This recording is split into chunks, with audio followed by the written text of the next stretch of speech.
अस्सलामुअलैकुम दोस्तों, जय हिंद दोस्तों।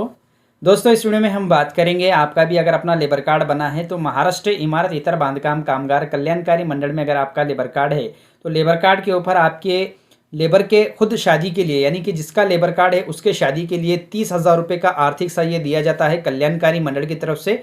30,000 का आप क्लेम कर सकते हैं। तो ये 30,000 का क्लेम आपको किस तरीके से करना है, अभी 25 लगभग 2025 ख़त्म होने वाला है। और अब अगर आपकी शादी अगर अभी है या फिर अभी शादी आपकी होने वाली है 2026 में, अगर आपकी शादी है और आपका लेबर कार्ड 2025 में बना है तो बिल्कुल आप इसके लिए पात्र होते हैं, एलिजिबल होते हैं। तो ये आपको शादी का जो क्लेम है किस तरीके से करना है, कौन से डॉक्यूमेंट्स लगेंगे, सभी जानकारी डिटेल्स में बताने वाला हूँ। तो सबसे पहले आपको लेके चलता हूँ स्क्रीन के ऊपर। स्क्रीन के ऊपर आप देख सकते हैं महाराष्ट्र इमारत इतर बांधकाम कामगार कल्याणकारी मंडल की वेबसाइट पर आने के बाद इस तरह का इंटरफेस आपको दिखेगा। अब सिंपली नीचे आना है। नीचे आने के बाद बांधकाम कामगार दाव्यासाठी ऑनलाइन अर्ज करा, इसके ऊपर आपको सिंपली क्लिक करना है। जैसे क्लिक करेंगे थोड़ा सा वेट करना है। यहाँ पे जो नया क्लेम है उसका जो पेज है वो डैशबोर्ड ओपन हो जाएगा। सेलेक्ट एक्शन पे आपको क्लिक करना है, न्यू क्लेम वाले ऑप्शन को सेलेक्ट कर लेना है। और उसके बाद दोस्तों यहाँ पे आपका जो रजिस्ट्रेशन नंबर है MH सीरीज से स्टार्ट होता है, रजिस्ट्रेशन नंबर आपको डाल देना है। जैसे रजिस्ट्रेशन नंबर डालेंगे प्रोसीड टू फॉर्म करेंगे। जैसे आप प्रोसीड टू फॉर्म करेंगे आपके मोबाइल के ऊपर एक OTP आएगा, OTP इंटर करना है। उसके बाद आपका फॉर्म इस तरीके से लॉगिन हो जाएगा। अब यहाँ पे देखिए वेलफेयर स्कीम कल्याणकारी योजना, अब लेबर की प्रोफाइल लॉगिन हो गई है। अब यहाँ पे बात आती है दोस्तों, लेबर रजिस्ट्रेशन स्टेटस एक्टिव होना चाहिए। जैसे कि यहाँ पे ग्रीन कलर में लिखा है एक्टिव, इस तरीके से आपकी भी प्रोफाइल एक्टिव होनी चाहिए। अब सारी जानकारी आपको यहाँ पे दिखेगी। आपको मैं इस जो पर्सनल जानकारी है लेबर की उसको हाइड कर रहा हूँ अब सिक्योरिटी के रीज़न के लिए। उसके बाद मैं इसको नीचे डायरेक्ट स्क्रॉल करूँगा, लेबर की यहाँ पे सारी जानकारी आ गई है। दोस्तों मोस्ट इंपॉर्टेंट बात यहाँ पे आके रुक जाती है कि बांधकाम कामगार अगर फर्स्ट टाइम में क्लेम का फॉर्म भर रहा है तो उसको यहाँ पर बैंक ऐड करने का ऑप्शन देखने को मिलेगा। अगर आपने पहले क्लेम का फॉर्म भरा है तो यहाँ पे आपको बैंक ऐड करना नहीं पड़ेगा। अगर फर्स्ट टाइम आप क्लेम कर रहे हैं, जैसे कि आपने लेबर कार्ड बनाया, लेबर कार्ड बनाने के बाद आपकी शादी होती है और लेबर कार्ड के बाद बनाने के बाद आपकी अगर शादी हुई तो आप क्लेम के लिए पात्र हो जाते हैं, एलिजिबल हो जाते हैं। तो यहाँ पे आप फर्स्ट टाइम क्लेम कर रहे हैं तो आपको बैंक ऐड करने का यहाँ सारी जानकारी दिखेगी। सिंपली यहाँ से आपको बैंक ऐड कर देना है। एग्जाम्पल के तौर पर मैं एक लेबर की जो प्रोफाइल है उसको भर के आपके सामने दिखाता हूँ। उसके बाद इस तरीके से आपने IFSC कोड डाला, ऑटोमेटिक सिस्टम बैंक नेम ले लेगा, ब्रांच शाखा ले लेगा, बैंक का एड्रेस ले लेगा। उसके बाद आपको अकाउंट नंबर कंफर्म करना है। जैसे यहाँ पे हम अकाउंट नंबर डाल देंगे, यही अकाउंट नंबर आपको कंफर्म अकाउंट नंबर पे क्लिक करके डाल देना है। तो यहाँ पर मैं अकाउंट नंबर डाल के बताता हूँ। जैसे कि अभी जो एक अकाउंट नंबर है यही account number same as it is जैसे पहले डाला है खाते क्रमांक, वैसे ही यहाँ पे रिटर्न आपको डाल देना है। जैसे आप डाल देंगे यहाँ पे लिख के आएगा ग्रीन कलर में अकाउंट नंबर मैचिड। अगर यहाँ पे कोई आंकड़ा गलत हो जाता है तो यहाँ पे आप देख सकते हैं कि अकाउंट नंबर नॉट मैच बोल के ऐसा लिख कर आ जाएगा। तो यहाँ पर हमको मैच हो गया, ग्रीन कलर में देख लेना है, कंफर्म कर लेना है। उसके बाद नीचे आना है। यहाँ पे देखिए केंद्र सेंटर निवड़ा, जो आपका तालुका कामगार सेतु सुविधा केंद्र है उसको आपको सेलेक्ट करना है। क्लेम का फॉर्म आपके तालुके से ही अप्रूवल मतलब होगा और डॉक्यूमेंट्स वेरिफिकेशन आपके तालुके से ही है। रिन्यूअल का आप कहीं से भी कर सकते। तो यहाँ पे अब हम क्या करेंगे, तालुका सेलेक्ट करेंगे। जैसे कि ये लेबर की जो तालुका है उसको तालुका का हमने यहाँ पे सेलेक्ट कर लिया। अब तालुका सेलेक्ट करने के बाद यहाँ पे दो ऑप्शन आपको देखने को मिलेंगे, योजना श्रेणी निवड़ा, दूसरा है योजना निवड़ा।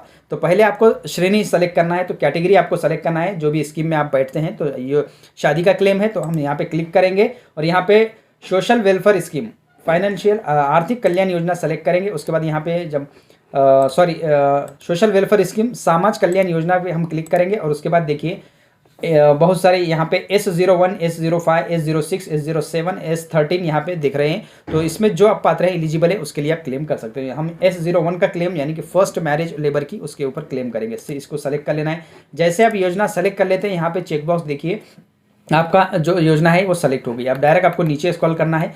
अब योजना यहाँ पर सेलेक्ट हो चुकी है। अब आपको यहाँ से मैरिज डेट यानी कि शादी की तारीख आपको सेलेक्ट करना है। जो तारीख आपकी मैरिज सर्टिफिकेट पे है शादी की, वही तारीख आपको यहाँ पे सेलेक्ट कर लेना है। एग्जांपल के तौर पे मैं यहाँ पे कर लेता हूँ 1 जनवरी 2025 यहाँ से हम कर लेंगे। तो मिनिमम कब से दे रहा है देखिए मार्च से देखने को मिले, मार्च के बाद की। तो हम 1 मार्च यहाँ से सेलेक्ट करेंगे। जैसे एग्जांपल के तौर पे मैं आपको बता रहा हूँ सिर्फ डेमो। तो 22 मार्च 2025 हमने सेलेक्ट कर लिया।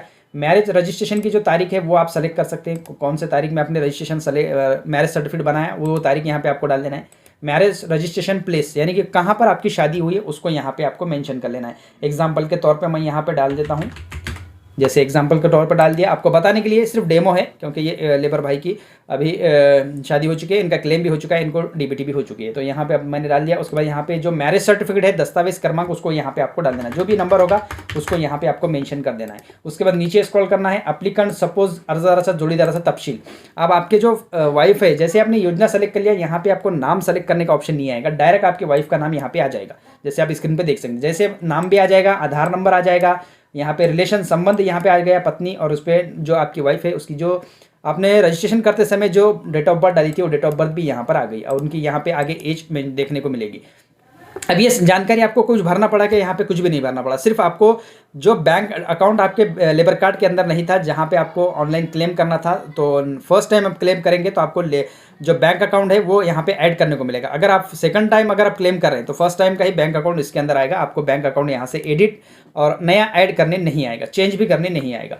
और तो वो कहाँ से करना है वो भी मैं आगे आपको बताऊंगा। तो अब यहाँ पे बात आ जाती है, देखिए हमने यहाँ पे सारी जानकारी ऊपर भर दी है। अब उसके बाद देखिए डॉक्यूमेंट रिक्वायर्ड, यानी कि नेसेसरी जो डॉक्यूमेंट्स है, कंपलसरी जो डॉक्यूमेंट्स है वो कौन से है। तो सबसे पहले विवाह प्रमाण पत्र। विवाह प्रमाण पत्र का आपको पीडीएफ बनाना है, अच्छे से स्कैन करना है, और यहाँ पे आपको अपलोड वाले सेक्शन पे जाकर यहाँ से फाइल सेलेक्ट करके आपको विवाह प्रमाण पत्र अपलोड कर देना है। जैसे आप वहाँ पे विवाह प्रमाण पत्र अपलोड करेंगे, उसके बाद बांधकाम कामगाराच्या पहिल्या विवाहाचे शो घोषणा पत्र। अब यहाँ पे 100 का बॉन्ड आपको बनाकर इसमें अपलोड करना है। 100 का बॉन्ड आपने बना लिया, उसको यहाँ से सेलेक्ट कर लिया और वो भी अपलोड कर दिया। एग्जाम्पल के तौर पर बता रहा हूँ, इस तरीके से वो करेंगे।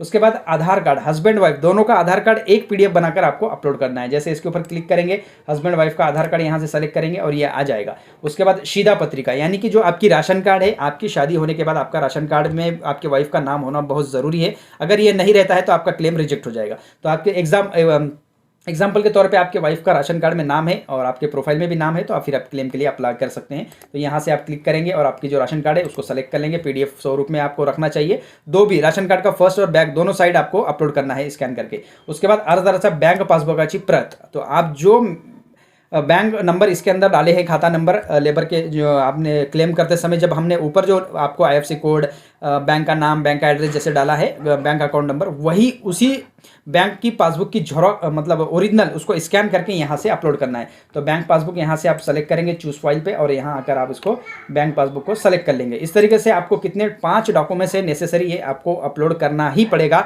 अगर इसमें से एक भी डॉक्यूमेंट्स आप अपलोड नहीं करते हैं तो आपका क्लेम रिजेक्ट हो जाता है। तो अब ये सब जैसे कि एग्जाम्पल के तौर पर यहाँ पे आपने सारी जानकारी भर दी और ये डॉक्यूमेंट्स पूरे अपलोड कर दिए। उसके बाद यहाँ पे देखिए एक चेकबॉक्स है, डॉक्यूमेंट वेरीफाइड कागज पत्र पड़ताल, इसके ऊपर सिंपली आपको क्लिक करना है और यस वेरीफाई पे क्लिक कर देना। जैसे क्लिक करेंगे नीचे आना है click to load visiting date, इसके ऊपर सिंपली आपको क्लिक करना है। जैसे क्लिक करेंगे तो यहाँ से कैलेंडर ओपन हो जाएगा। कैलेंडर ओपन होने के बाद आपको तारीख देखना है, कौन सी तारीख आपको मिल रही है। तो यहाँ पे देखिए 30 तारीख अवेलेबल है, 26 तारीख अवेलेबल है, 29 है, 31 है। तो यहाँ पर मैं 30 तारीख को सेलेक्ट कर लेता हूँ। जैसे 30/12/2025 मैंने सेलेक्ट कर लिया।